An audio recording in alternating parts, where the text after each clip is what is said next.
Bienvenidos a La Pura Verdad con Pierangeli. Tengo la alegría de recibir a alguien con una historia profunda, llena de familia, valores y vocación. Hoy nos acompaña Miki Torres, hijo de don Carlos Torres y Torres Lara, un gran referente de la política peruana, pero sobre todo un padre que dejó huellas. Miki ha construido su propio camino, siempre desde el servicio, y hoy asume un reto enorme como candidato a la vicepresidencia del país. Miki, bienvenido, qué gusto tenerte aquí.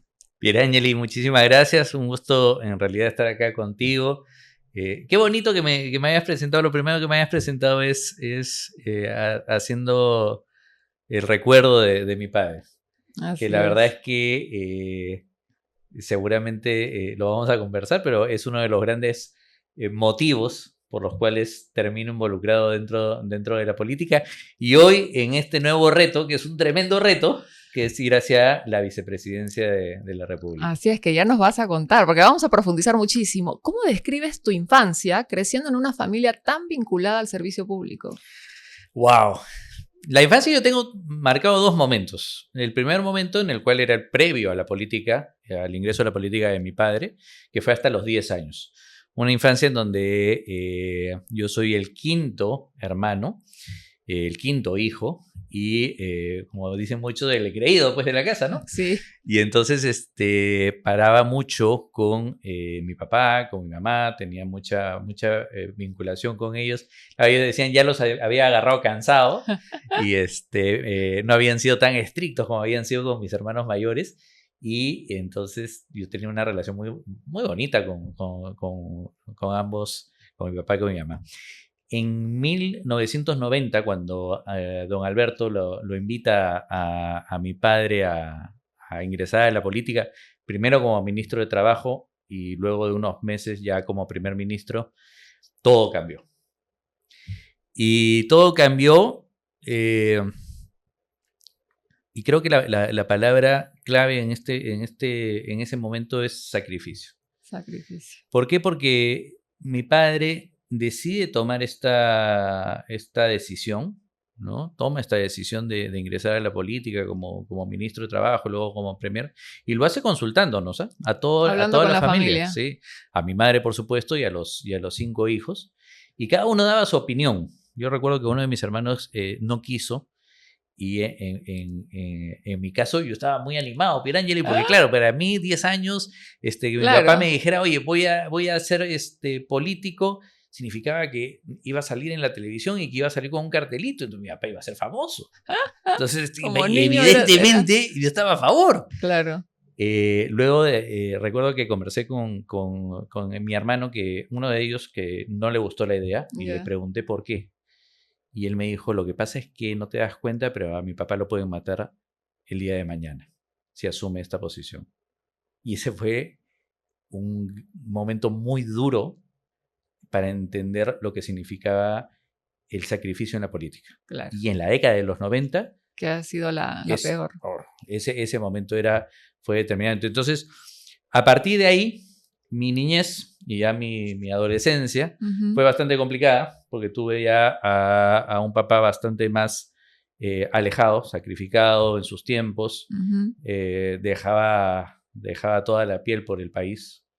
La verdad es que él se comprometió muchísimo en la labor, junto con don Alberto y con muchísimos hombres y mujeres súper valientes que tomaron la decisión de rescatar a nuestro país. Y eso implicó mucho sacrificio dentro de la familia. Entonces, antes de la política teníamos una relación muy cercana, pasábamos mucho tiempo con mi papá. Luego, evidentemente, esto mermó muchísimo y me fue muy difícil, para serte sincero, Pierangeli, entenderlo. Solo después de muchos años, muchos años, y creo que recién cuando yo ya fui papá, y cuando me tocó a mí también entrar en política, me di cuenta de que la decisión que había tomado mi papá era fundamentalmente por amor a su familia. Y eso es algo que iba a mi siguiente pregunta, ¿no? Que ¿cuándo empiezas a sentir que la política también podría ser parte de tu vida? Cuando eres papá, o sea, no sé. Es que no, me pongo a pensar y digo, yo creo que mi esposa diría que, oye, siempre la tuviste, porque en el colegio era...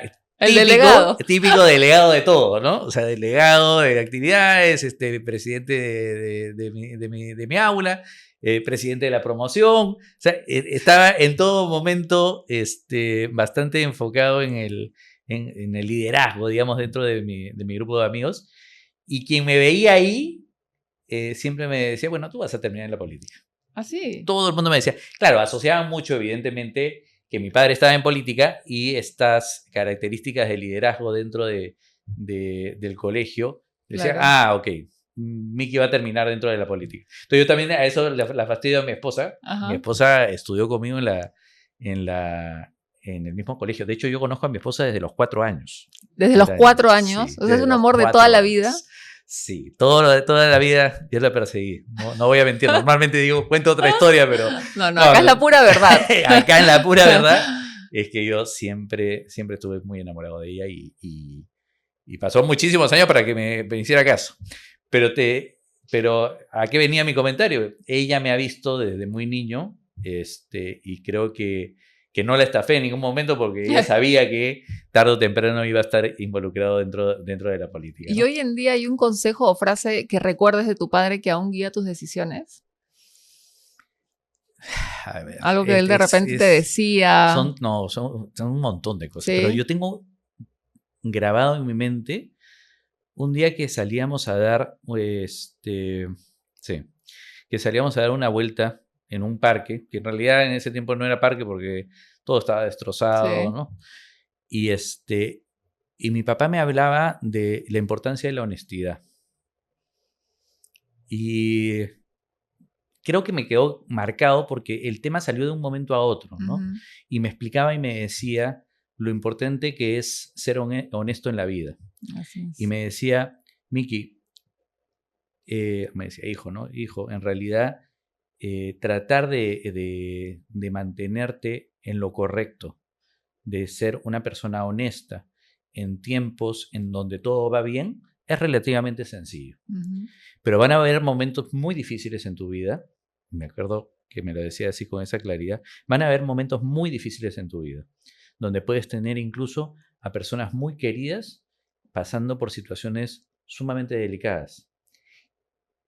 Y en esos momentos es donde tú vas a tener una gran prueba, porque ni siquiera en los momentos más críticos Ujú. tú debes alejarte de tus principios y tus valores. Así es.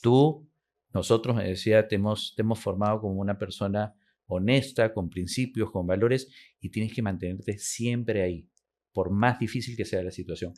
Y claro, eso yo me acuerdo que lo escuchaban, no terminaba de entender muy bien, Ujú.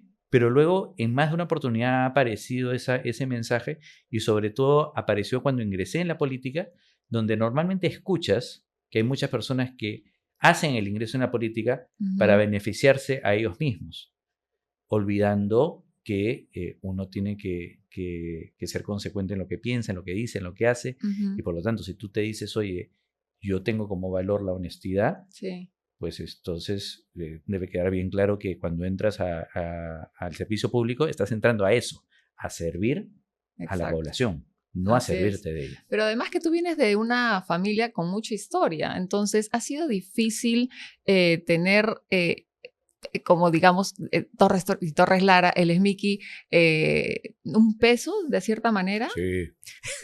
No, o Sí, sea, para bien. O sea, cumplir con las expectativas de lo que es alguien mira, yo me así. acuerdo que cuando ingresé al Congreso en el 2016, mis compañeros de bancada decidieron pedirme que asumiera la presidencia de la Comisión de Constitución. Ujú. En el Congreso, todas las comisiones son importantes, pero la que tiene un peso políticamente muy fuerte es la Comisión de Constitución. Y claro, yo entendí en ese momento que lo estaban haciendo no por mí, sino evidentemente en reconocimiento a mi padre, ¿no? Quien había presidido esa comisión durante tantos años y nos había dado la Constitución de 1993. Así es. Y entonces, claro, asumir esa posición para mí fue un tremendo reto. Además que fui el congresista más joven en presidir una comisión de constitución. Y, y la verdad es que no dormía, Pierangeli. No dormía porque yo decía, oye, espérate un ratito, a ver, esto lo están haciendo en reconocimiento a mi padre y yo no puedo quedar mal. O sea, no lo voy a hacer quedar mal a mi padre. O sea, esto es un homenaje Así es. a él. Y me entregué por completo. y chambeé un montón. Y traté de lograr la mayor cantidad de consensos que se pudiera y avanzar en cada uno de los retos que se presentaba. Y creo que no lo hicimos mal. Así es, pero antes de asumir un rol político, tuviste una carrera profesional sólida. ¿Qué experiencia crees que más te ha preparado para liderar? Antes de entrar en la política, Ajá. mi primera especialidad fue ser tributarista, abogado tributarista, ¿no? Y claro, para algunos dicen, oye, que te has vuelto loco, los abogados tributaristas Pirangeli ganan muy bien. ¿Ya? Entonces te has vuelto mucho loco mejor, para ir. mucho mejor incluso que, no, de lejos, mucho mejor que en el servicio público, pero hay cosas que te llenan mucho más allá de un ingreso determinado. Pero en la tributación, a mí me marcó una idea muy fuerte, que fue entender por qué existen los tributos. Ya. ¿Sí? Yo los asesoraba, por supuesto, a mis clientes, a grandes clientes y luego también a pequeñitos, a poder ser eficientes en el pago de su tributo, vale decir, pagar lo que te corresponde. Exacto. Pero ahí, en ese andar, entendí que exactamente era eso. Era, oye, ¿sabes qué? La tributación ayuda muchísimo porque permite a las personas que tienen más riqueza entregar parte de ello a personas que están en una situación de desventaja. Exacto. Es una redistribución de riqueza, se le dice, que bien llevada, pues en realidad termina siendo un círculo virtuoso que permite desarrollar un país. Eso me llevó a otros temas como también desarrollar el tema tributario para la micro y pequeña empresa. Exacto, que lo iba a decir que he leído que en sí hiciste el proyecto de ley para ayudar a las pequeñas empresas, ¿cierto? Sí, eso ya fue, claro, cuando ya estábamos de congresista, claro. Todas esas cosas que yo aprendí, traía es. ese conocimiento que había recibido, traté de implementarlo en normas que corrigieran algunas cosas que yo veía que podías eran ayudar. injustas, pues, ¿no? Que no eran adecuadas con la realidad. Y lo que sucede es que, claro, en la parte previa a la política, yo me dedico a ser asesor tributarista, sí, de grandes, de medianas empresas, sí, pero también hubo una época, casi al final de mi participación dentro de la actividad privada, que me dediqué mucho a la micro y pequeña empresa, ¿sí? Y mi reto, que me encantó, creo que eso fue una de las cosas que más me motivó luego para entrar al servicio público, fue que yo quería lograr que el emprendedor pudiera dar el salto hacia la formalidad. Claro, que es lo sin que se eso busca. Signifique un sobrecosto. Así es. Y entonces, el reto era lindo, porque tú decías, oye, a ver, un tributarista que está buscando que se formalice el emprendedor, pero que eso sea costo cero. Y más de una oportunidad encontrábamos la fórmula adecuada, la alternativa adecuada para que lo hagan sin ningún tipo de riesgo. Y claro, ya después cuando entré a la política, recordaba todos los dolores de cabeza de las MIPES. Entonces dije, no, acá vamos a ayudarlos a ellos, que es lo que corresponde, ¿no? Así es, y es que alguien con experiencia, dado el trabajo que tenías, puede plasmar y puede ayudar a solucionar ya con cosas reales como lo has hecho tú. Pero ¿cómo definirías tu estilo de liderazgo? En base al conocimiento, en base a la experiencia, en base a escuchar muchísimo. ¿Hubo alguna vez algún asesor político que me invitaba a participar de la política antes de ingresar? Me estaba preparando y me decía, el político tiene que parecerse de todos los animales al elefante. El elefante, yo pensé que me iba a decir pues al halcón, al águila, al tigre, pues algo así más, no sé, más atractivo, no a un elefante. Y yo decía, ¿por qué un elefante? Me decía, por dos cosas fundamentales. Primero, tienen que tener los pies bien asentados al suelo, ¿sí? Tienen que conocer la realidad, sí. ¿De acuerdo? Un político que no conoce la realidad, en realidad termina haciendo muchísimo daño. Y lo segundo es que tiene unas enormes orejas. El político, y esto creo que a muchos les falta comprenderlo, tiene que escuchar muchísimo. Así es. Tiene que aprender muchísimo. Y entonces, claro, dije, ok, esto será la forma como yo quiero hacer política. He tratado siempre de mantenerme dentro de la realidad y he tratado siempre de recordar todas aquellas cosas que he escuchado que eran un problema para los emprendedores, que eran un problema para el micro pequeño empresario. Y ojo que cuando hablo de MIPE o de emprendedor, me estoy refiriendo también al pequeño agricultor, por supuesto, ¿no? Al pequeño artesano, a los emprendedores del volante, a los taxistas, a todas aquellas personas que de alguna manera han combinado capital y trabajo y han arriesgado, ¿no? Y entonces, claro, yo recuerdo todas las conversaciones que he tenido con ellos y todas las clases que he tenido, porque algo que no te he contado, que es mi otra pasión, porque si yo tengo una pasión y es la política, tengo otra pasión, que también le hace mucho la competencia, y es la docencia. La docencia. Yo llevo más de 20 años como profesor universitario. De hecho, Keiko, cuando me presenta en la plancha presidencial, no dice que soy abogado. ¿En serio? Sino que dice un profesor universitario, un docente universitario. ¿Por qué? Porque, claro, ella sabe que mi pasión, más allá de la política, es enseñar. Me encanta.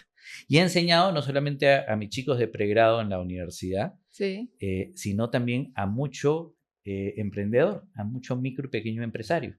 Y entonces, todos esos años de escucharlos, y de reclamarme y decirme, oye, ¿quién diablos hace estas normas que las hace tan injustas, tan ilógicas a la realidad?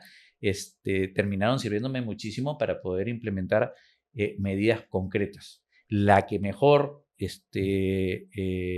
empató con la realidad fue en realidad una idea de mis alumnos que la llevé al Congreso, que fue la del IGB Justo. Ajá. Bien sencilla, ¿no? Que decía, oye, ¿sabes qué?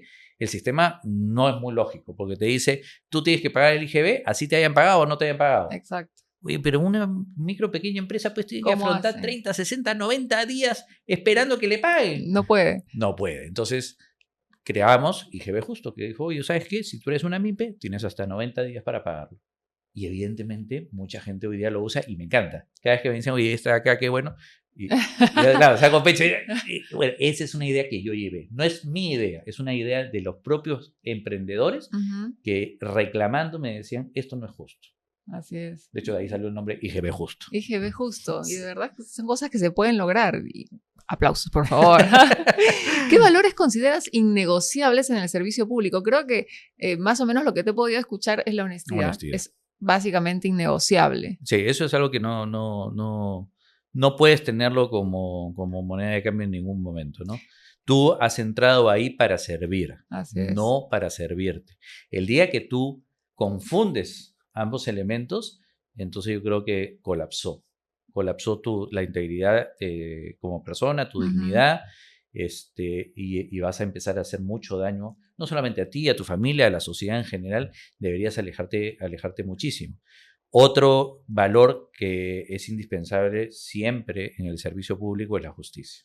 Exacto. ¿No? Hay la clásica definición de justicia que es dar a cada quien lo que le corresponde, ¿no? Creo que eso es un valor, es un principio que uno tiene que aspirar muchísimo dentro de la política y sobre todo cuando tú propones una ley.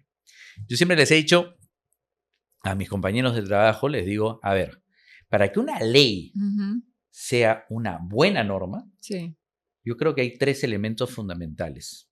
Primero, tiene que ser una norma bien hecha, bien aprobada, cumpliendo con todas las formalidades. Segundo, tiene que ser una norma que sea aceptada por la población. Claro. Porque de nada me sirve que esté bien aprobada, pero que la población decida no acatarla. Y lo tercero es que debe ser una norma justa.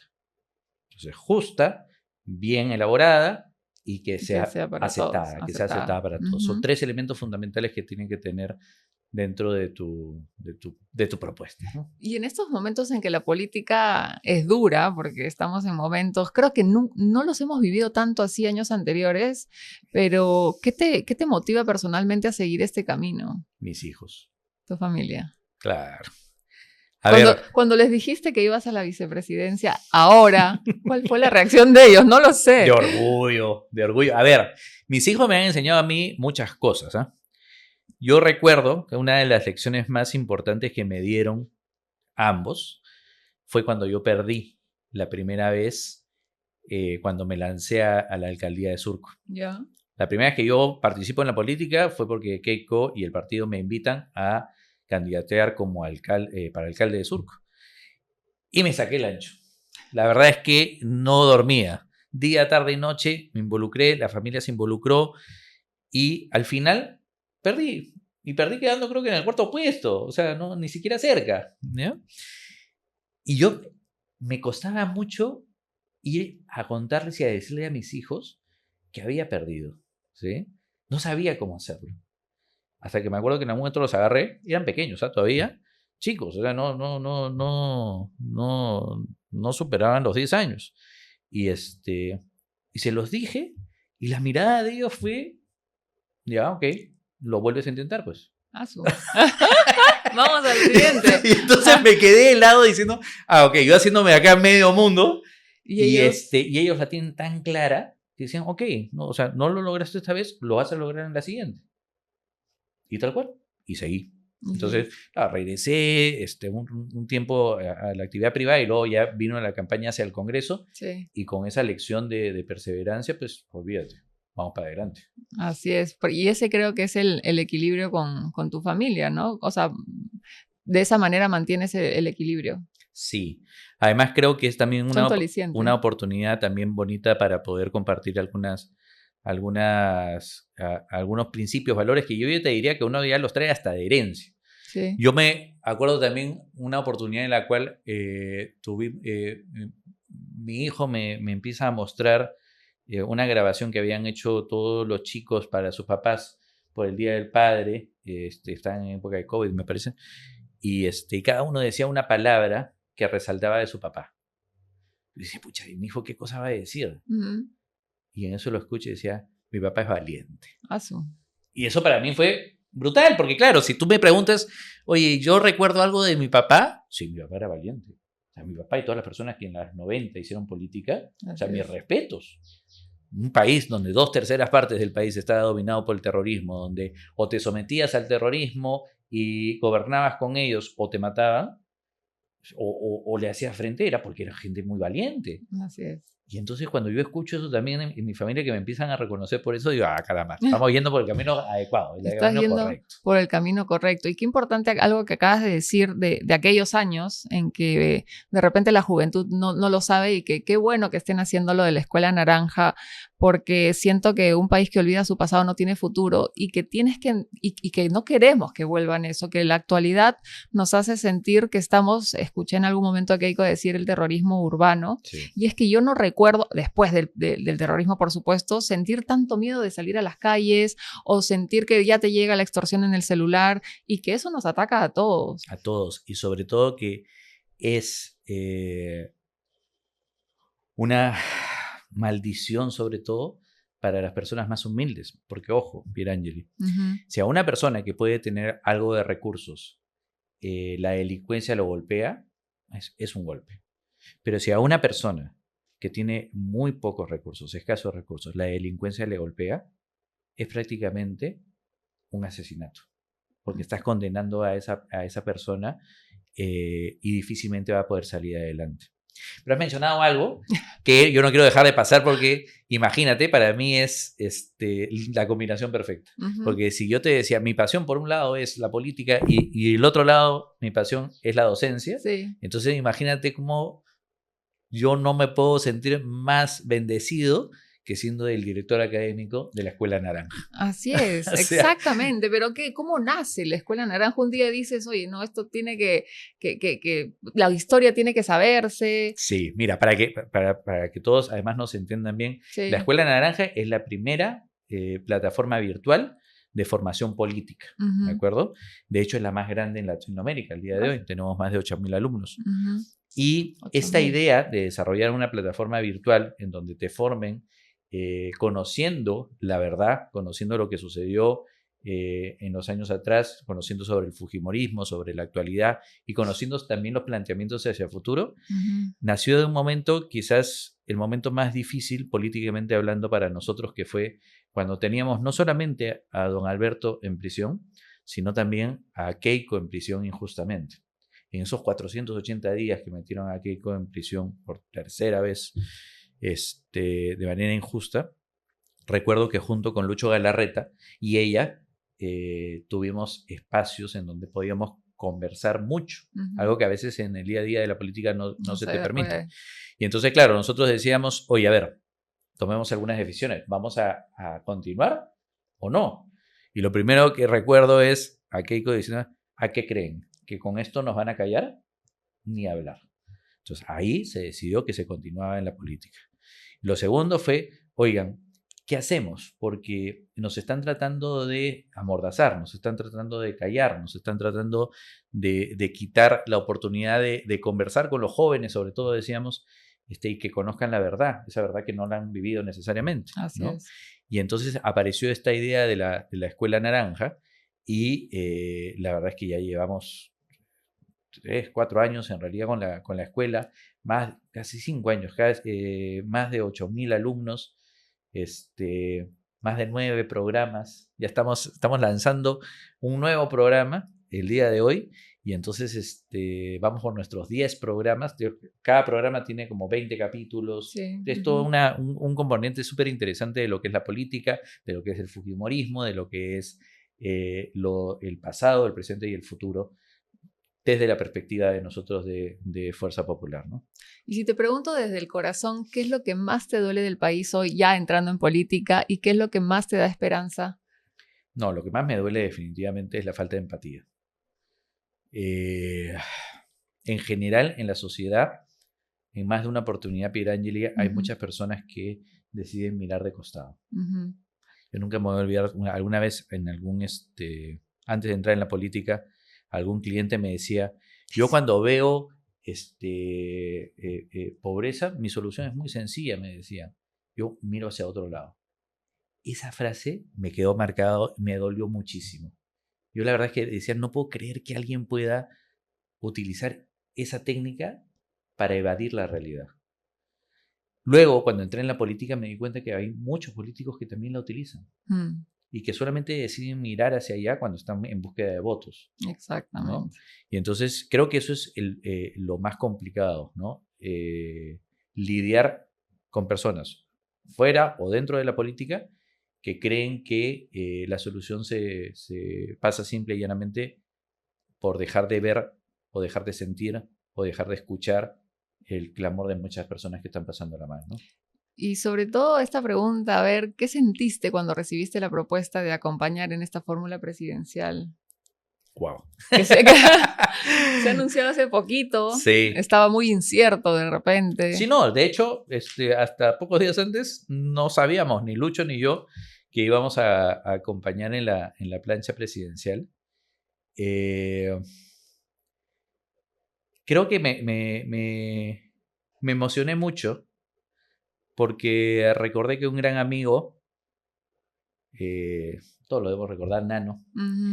Nano creo que en algún último mensaje por ahí, medio curioso, antes de desaparecer plenamente de este plano, me dejó como un mensaje de que le encantaría verme en la plancha presidencial. ¿Ah, sí? Entonces me hizo recordar mucho ese mensaje de él y cómo él de alguna manera estaba apostando por mí, ¿no? Creo que fue emocionante. Como ella me lo decía, fue una forma de retribuir tanto a Lucho como a mí la lealtad, Así es. la entrega, el compromiso con el partido. Y sobre todo creo que es un reflejo de dos elementos fundamentales. El primero, un reflejo institucional, porque nosotros hemos optado por ir a la presidencia, nuestra presidente del partido, e ir a las vicepresidentas, el secretario general, el subsecretario general. Eso te quiere decir que como mensaje partidario Sí. estamos diciendo, oye, nosotros hemos ido creciendo, hemos ido madurando, somos institucionalistas. Claro. Y por otro lado, creo que es un homenaje a todos esos fujimoristas que tuvimos que enfrentar esta persecución política que durante muchos años hubo. Y que la peor parte se la llevó Keiko y muchos otros que terminaron presos. Así es. Pero también hubo muchos fujimoristas que acompañamos en todo ese trance, en todos esos momentos complicados a nuestros líderes, soportándolos, ayudándolos en todo. Y creo que eso también creo que el llevarnos a Lucho y a mí es una forma de rendir tributo no a nosotros, sino a los fujimoristas. A esos fujimoristas de corazón que verdaderamente en los momentos difíciles son en donde verdaderamente aparecen. Así En es. esos momentos difíciles, muchos traidores se largaron. Así Y es. menos mal, Pierangeli. Nos quedamos los que verdaderamente teníamos nuestro corazón naranja y los que verdaderamente queríamos servir a nuestro país. Así es. Y Miki, para quienes aún no te conocen profundamente, ¿quién es Miki Torres en una frase? Ay, Dios mío, frase. Eh, un esposo muy enamorado, Azul. un padre orgullosísimo, un docente universitario que entrega todo en su aula y un político que decidió que hay que cambiar las cosas, que hay mucha gente que necesita ayuda y que no es una alternativa mirar de costado, Así sino es. que hay que entregarlo todo por ayudar Y si a la mayor cantidad de personas. si te escucharan hoy millones de peruanos, lo cual sí, las redes son súper poderosas, ¿qué mensaje de esperanza les darías? Ahí a tu cámara, por favor. Que no les quiten la esperanza, exactamente. Si tú me dices un mensaje de esperanza, creo que el mejor mensaje es no permitan que nadie les quite la esperanza. Cuando vamos a nuevas elecciones y nos dicen nuevamente y se presentan los mismos y en realidad va a ser siempre la historia de la... Oigan, que nadie venga a pincharles el globo. La decisión la tenemos cada uno de nosotros. Si cada uno de nosotros nos ponemos a evaluar, nos ponemos a pensar quién verdaderamente debe dirigir este país, quiénes verdaderamente deben representarnos en un congreso, si nosotros mismos nos involucramos en el tema, creo que la solución va a ser bastante buena. Entonces, nada, no pierdan la esperanza. Yo anhelo, me muero de ganas, Pierangeli, de ver un gobierno nuevamente fujimorista, ¿no? Un gobierno que nuevamente venga a poner orden, que nuevamente venga a poner autoridad y que permita de esta manera lograr que las personas que sobre todo están pasando en situaciones muy difíciles, muy complicadas, puedan salir adelante. Así es, que nos devuelvan ese país que tanto nos merecemos. Exactamente. Miki, gracias por abrir tu corazón y por compartir esta parte más humana de tu historia. En La Pura Verdad nos encanta conocer al ser humano detrás del cargo, detrás del apellido, detrás de cualquier título. Ha sido una conversación bonita, honesta y muy necesaria. Te deseo lo mejor en este camino y ojalá podamos seguir escuchando tu voz, pero sobre todo viendo tus acciones y tu liderazgo político. Y a todos los que nos acompañaron, gracias siempre por estar cada domingo aquí en La Pura Verdad con Pierangeli. Y gracias, Miki, de verdad, por haberte dado un tiempo, porque yo sé que estás re full y que ubicarte es súper difícil. No, gracias a ti, Pierangeli. Gracias además por dedicar este tipo de espacios a que a los políticos se nos conozca mucho más. Y también a darte tú también un tiempo de ver a la política, porque creo que todos tenemos que hacer política, acá nadie tiene que ponerse de costado, necesitamos el esfuerzo de personas y sobre todo de personas buenas como tú. Como tú dices, con el corazón. Gracias, Miki Torres, y ustedes gracias por haber estado este domingo y nos vemos en el siguiente capítulo. Chao, chao.